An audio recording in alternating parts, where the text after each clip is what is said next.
Bom pessoal, bom dia, então bem-vindos a mais um Astronomia ao Meio-Dia, obrigado pela presença.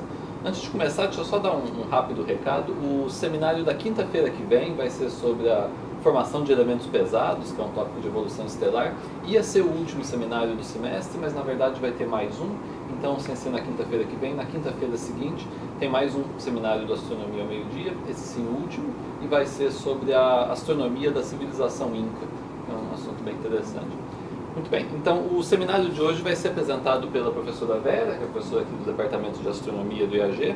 A Vera é especialista em aspectos de astrofísica estelar, principalmente ventos estelares, ondas alfa, mas hoje, na verdade, ela vai nos falar sobre esse projeto de ensino de ciências que é o Telescópios na Escola. Obrigada. Eu que agradeço. Obrigada pelo convite. Bom dia a todos.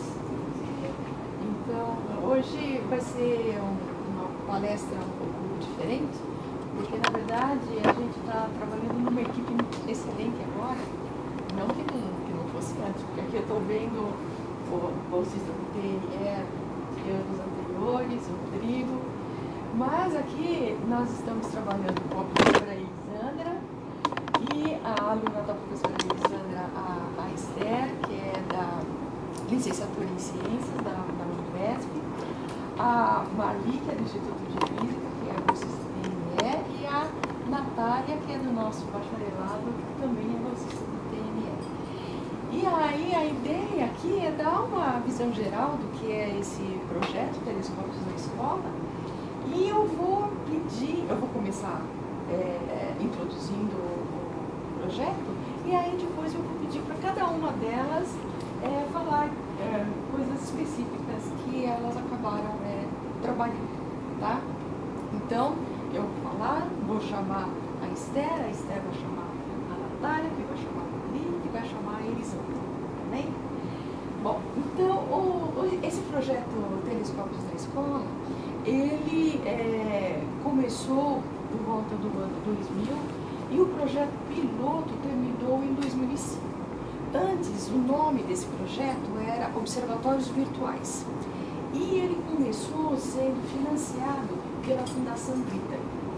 Então, a Fundação Vitae, ela tinha contato com o irmão, ou seja, o pai desse projeto nos Estados Unidos, que é Telescopes in School, e daí o nome Telescópios na Escola em português, mas no início se chamava Observatórios Virtuais.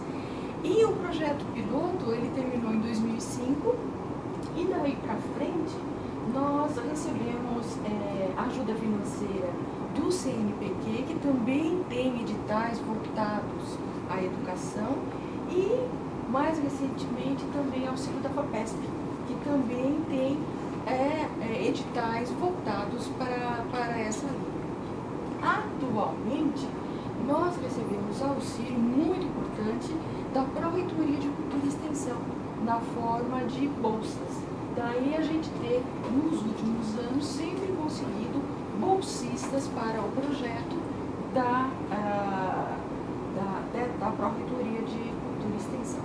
Então, o projeto, ele, na verdade, tem o seguinte objetivo: é trazer os alunos de ensino fundamental e médio para a vida científica, despertar no aluno a curiosidade e a vontade de desenvolver um projeto científico.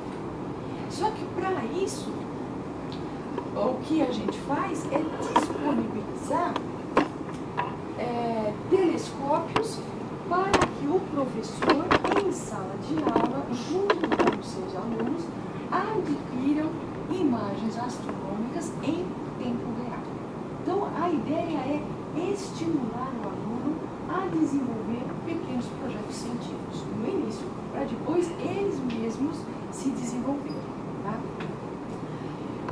Então, aqui, como eu disse, o objetivo principal é aproximar os alunos de ensino médio fundamental à prática científica. E isso é feito através das observações astronômicas. Bom, com isso, o que a gente quer? A gente quer colocar um caráter inovador. Não ficar ficar só o professor em sala de aula passando conteúdos, mas os próprios alunos refletirem, despertar nos alunos interesses extras que podem estar vinculados com as outras disciplinas que os alunos fazem em sala de aula. Então, na verdade, o que a gente quer é estimular a curiosidade e a reflexão. Bem, como funciona? Então, nós temos um site, que é esse que vocês receberam aí no panfleto. Esse site, o professor acessa ao site e lá a gente tem o passo a passo, como que o professor se inscreve para fazer a observação. Então, primeiro, ele faz um agendamento de horário, depois ele escolhe uma atividade, que também consta no site.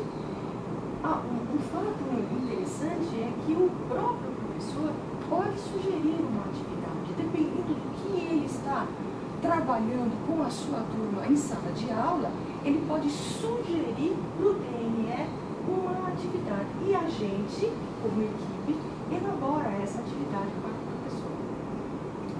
Bom, aí o professor, uma vez agendado dia e horário, nesse dia e horário nós temos um funcionário lá no observatório que liga o computador e o professor acessa remotamente o telescópio, aponta o telescópio para o objeto que ele quer observar e coleta a imagem. Bom, uma vez coletada a imagem, nós temos um software, que é o PINI, que é o processamento de imagem na escola, que o professor vai abrir a imagem e fazer um projeto científico. Bem, quando eu falei para vocês que no site a gente tem diversas atividades, essas atividades elas estão selecionadas em iniciantes, intermediárias e avançadas.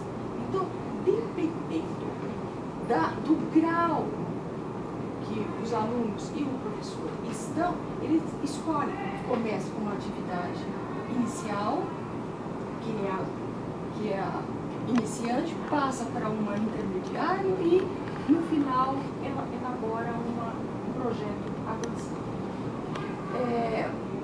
O interessante é que em cada uma dessas atividades a gente vai estar mesclando conteúdos diferentes. Então, nós temos conteúdos de matemática, física, química, tudo depende do grau de escolaridade do aluno. E isso o professor é que vai evoluindo junto com o aluno o grau de aprofundamento da atividade. E após realizar esse projeto, o que a gente solicita é que o professor nos envie um relatório para a gente ter o que aconteceu, para a gente ter o resultado final e o que a gente pode melhorar ainda mais para essa atividade ficar mais cativante para os alunos. Então, eu vou chamar a Esther, que vai falar para a gente um pouco sobre esse processamento de imagens.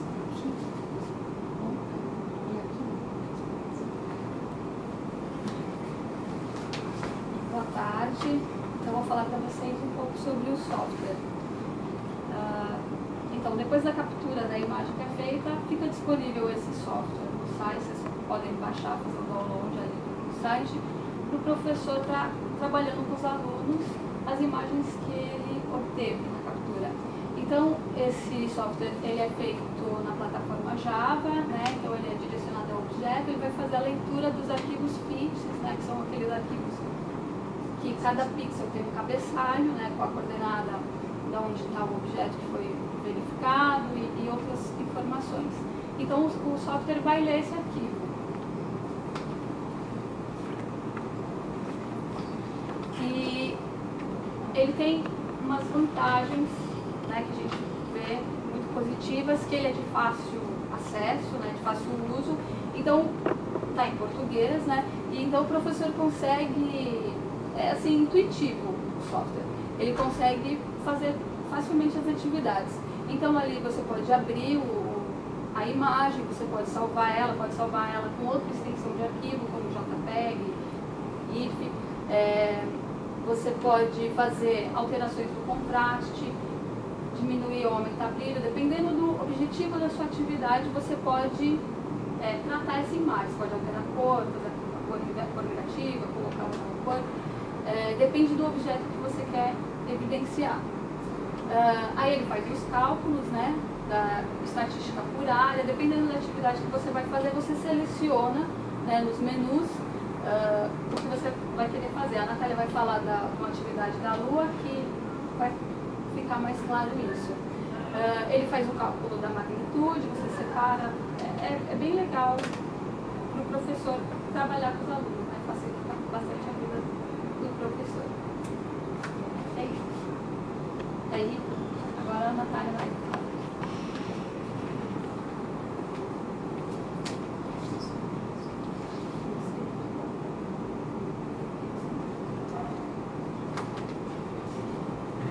Bom, eu vou falar agora de uma atividade que é considerada de nível básico, né, direcionada basicamente para a oitava série, ensino médio mais ou menos, que é a medição das crateras da Lua. Essa atividade ela usa de forma bem direta alguns conceitos de geometria que são aplicados na escola e que a gente acaba convivendo diariamente, que é o teorema de Pitágoras aqui. Inicialmente, né, para se usar o Pine, a gente tem que saber qual que é a resolução da imagem, ou seja, quantos segundos de arco cada pixel equivale.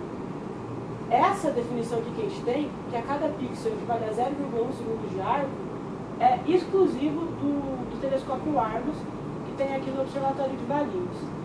Essa definição ela varia de acordo com o telescópio, então a gente precisa de ter as informações com a imagem, né, de qual que é essa resolução. Então, inicialmente, a gente usa essa função, a estatística área, né, que tem no Pine, e quando você seleciona essa janela, abrem várias opções. Aí você vai aplicar uma chamada calcular estatística, na qual você vai definir esse segmento aqui, né, que vai ser usado posteriormente para os cálculos.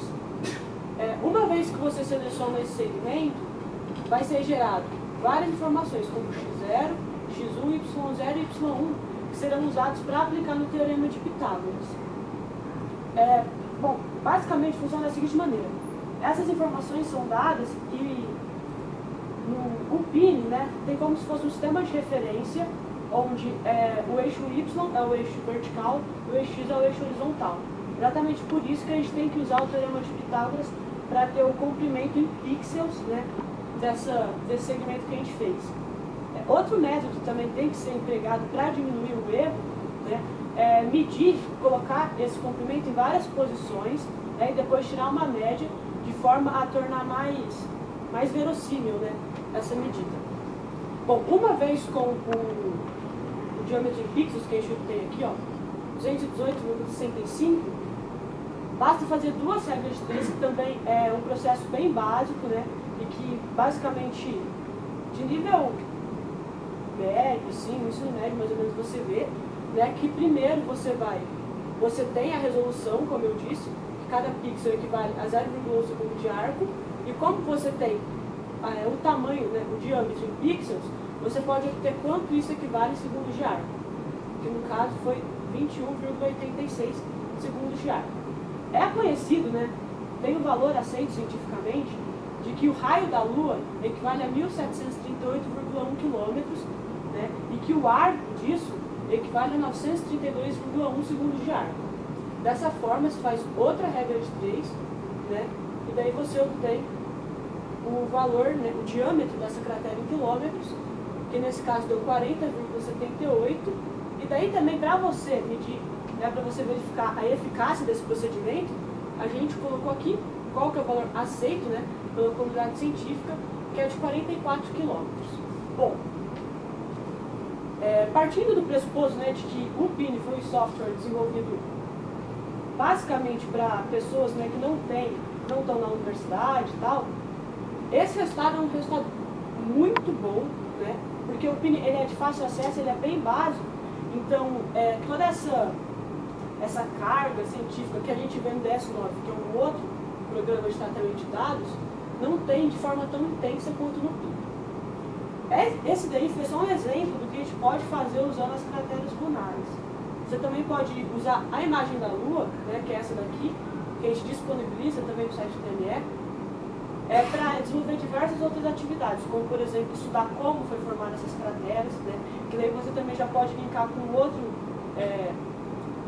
setor, né, da astronomia, que são os meteoros e tal. Também pode iniciar, né, uma discussão mais aprofundada de ângulos, regras de conversão, e também já introduzir alguns conceitos que você não vê na escola, mas são conceitos bem simples e bastante importantes para a astronomia, como o albedo, que a gente vê aqui. Essa daqui já é outra atividade que a gente considera de nível intermediário, que é para medir o brilho das estrelas, né? Bom, essa atividade já usa a função magnitude do Pliny, né? É uma atividade mais voltada a ensino médio, ensino superior, e também permite, né, como a gente já falou inicialmente, a você introduzir alguns conceitos de química, como, por exemplo, a abundância de elementos químicos no universo e tal. E, por último, a determinação da idade dos aglomerados estelares, que já é destinada para um nível mais avançado de ensino, e que utiliza, né, tem como base, assim, você já colocar o aluno em contato com ferramentas que são bem específicas da astronomia e que são bem mais sofisticadas, né, como, por exemplo, o diagrama HR. Bom, essas aqui são só 3 atividades, né, do PIN, que a gente fornece no site do TNE, que você pode fazer utilizando o PIN. O site tem uma lista com diversas outras, de diversos níveis, né, de ensino. E, bom, é basicamente isso, né. Agora a Marli vai falar dos telescópios que participam do projeto. Boa tarde. Os telescópios que participam estão localizados em diversos lugares do país. Isso facilita, de alguma forma, você observar coisas que talvez não estejam visíveis numa região específica ou na sua universidade, por exemplo, se você estiver no ensino superior. Tem esse que é de Ponta Grossa, Universidade Estadual de Ponta Grossa, tem no Rio de Janeiro, Santa Catarina, Rio Grande do Norte, tem o do INPE, que é o Instituto Nacional de Pesquisas Espaciais, e esse que é do Colégio Militar de Porto Alegre também. Estão incluídos no projeto. E eu vou dar um destaque maior para o Argus, que é um telescópio mantido pelo IAG, lá no Observatório Abrão de Moraes, em Valinhos. Esse telescópio fica lá em Valinhos, né?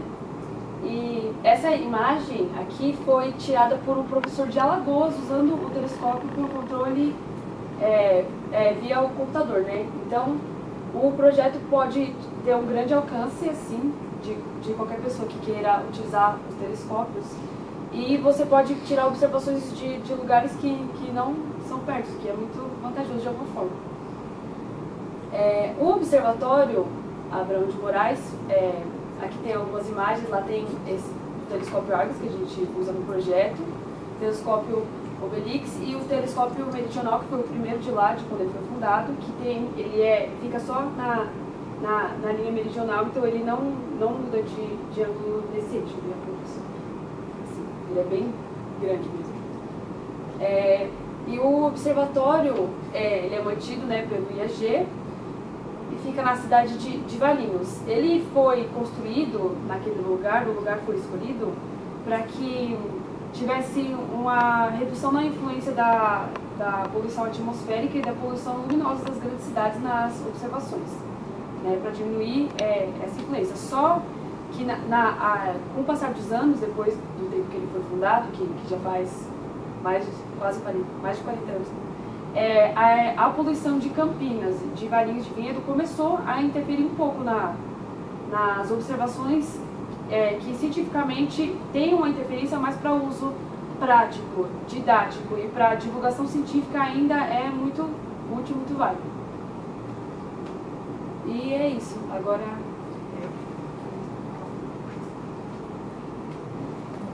meu recado é o seguinte: na verdade, quando a gente fala telescópio nas escolas, a gente pensa nas escolas de ensino fundamental, médio, mas a gente esquece que a gente também está numa escola, na universidade, a gente pós, seja graduação ou pós-graduação, a gente tem que aprender a usar essas ferramentas.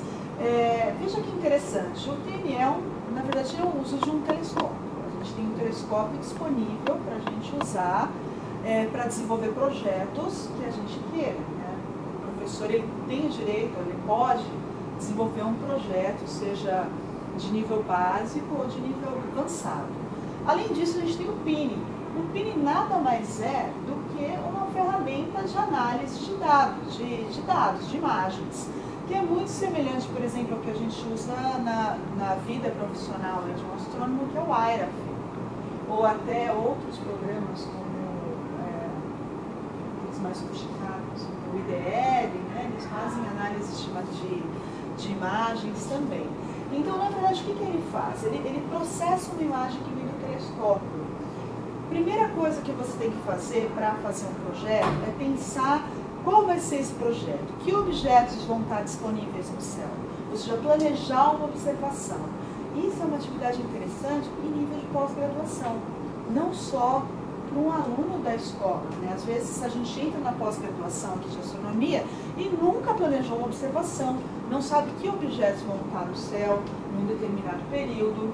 Ok, vou lá, planejo minha observação, aprendo como é que faz, né, para saber quando eu tenho um objeto específico no céu naquele determinada data, num determinado local, qual o telescópio melhor para usar.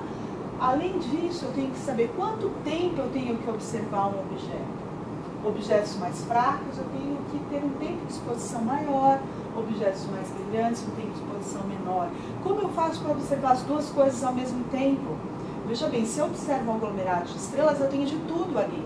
Então, qual a prioridade que eu devo dar? Ou seja, essas questões são questões num nível um pouco mais avançado, que um aluno de pós-graduação, ele é obrigado a pensar quando ele tem que fazer, por exemplo, um projeto para um telescópio Gemini solar.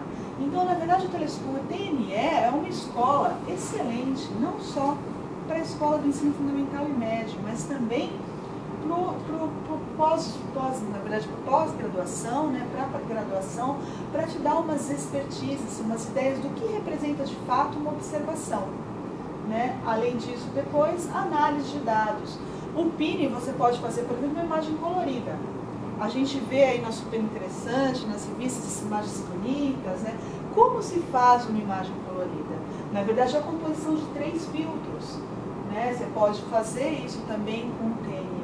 Imagens coloridas de planetas, de aglomerados, de galáxias, e treinar o que você vai fazer no futuro aí, quando você for um profissional da área de astronomia. Outras coisas que você pode fazer com o PINI também é extrair fluxo, determinar magnitudes, construir diagramas HRs, que são coisas que a gente tem que fazer no nosso dia a dia. Até o céu é o limite, né, Vera? A gente pode ver vários níveis aí, várias propostas. Basta pensar, juntar um grupo, né, planejar uma prática e colocar para funcionar. Então, acho que todo mundo vai ser bem-vindo. Então, acho que esse era o meu recado, né, não parar aí só nas escolas básicas, mas aí também na pós, para exercitar tudo isso que a gente tem que desenvolver depois no futuro na vida profissional, né, e praticar bastante aí com o TNE, que é relativamente barato, né, para a gente, não tem que ir até um telescópio, esperar, por exemplo, o tempo disponível no LNA, ou mesmo se transportar, né, a gente pode fazer isso na escola, na faculdade, e aproveitar esse recurso que está disponível. Acho que esse é o recado. Minha página. Obrigada. Bom, então, eu gostaria de deixar aqui com vocês o site que vocês já receberam aí no panfleto e queria convidar todos para visitar o site, para conhecer um pouco mais o projeto, se interessando, vindo conversar com a gente, tirando dúvida, que a gente está aqui para esclarecer. Então, eu queria falar para vocês, se tiverem alguma pergunta, quiserem algum esclarecimento. Então, eu agradeço